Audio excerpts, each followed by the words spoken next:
Wah, abang main lumba kereta? Aspak nama dia. Wah, Aspak.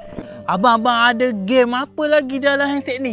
Banyak dik. Ada Sega Rally, Spiderman, ada FIFA, Call of Duty. Lepas tu ada Peak Kingdom, ada NCAA, ada Micro Squad, Supersonic pun ada dik. WWE ada? Ada lah. Abang kan Rey Mysterio. Oh, abang pinjam handset siapa ni? Apa dik cakap macam tu kat abang? Adik ingat abang ni kaki pinjam. Ni abang punya lah. Abang punya? Abang kan masih sekolah lagi. Dan abang mana ada duit nak beli handset ni? Siapa cakap abang tak ada duit? Memang abang tak ada duit. Tapi ayah ada duit. Ni ayah belikan untuk abang. Abang kan baru habis sekolah.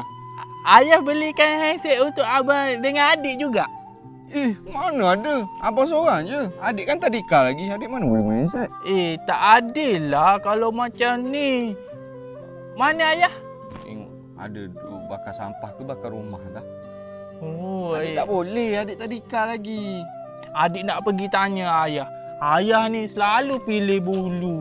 Adik mana ada bulu lagi. Kulup lagi. Ayah.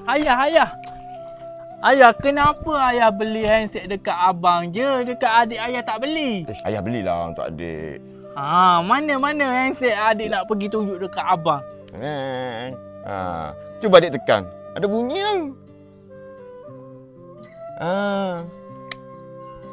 Ayah, ini handset untuk budak-budak je. Adik nak handset yang betul. Adik pakai yang ni lah dulu. Adik masih tadika lagi.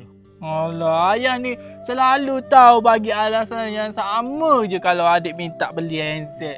Okeylah tu, pakai yang ni. Ayah, adik nak tanyalah. Ayah tak ada kerja. Handset yang ayah beli dekat abang tu mahal. Mana ayah dapat duit? Adik tak tahu lagi kan? Ayah dah jadi duta Avon. Ayah jadi duta Avon? Iya. Kiranya ayah dapat duit daripada Avon lah? Iya, Dek. Kalau macam tu adik nak baca buku Avon jugalah. Nanti dapat kumpul duit, adik boleh beli handset. Mana boleh, Dek. Adik mengaji pun gagak-gagak lagi. Nanti adik study buku ni, bubuk tandas dengan ayah pula kan. Ayah ni. Tak apalah ayah. Kawan-kawan adik dah datang. Adik nak pergi main lah. Okey. Main elok-elok tau.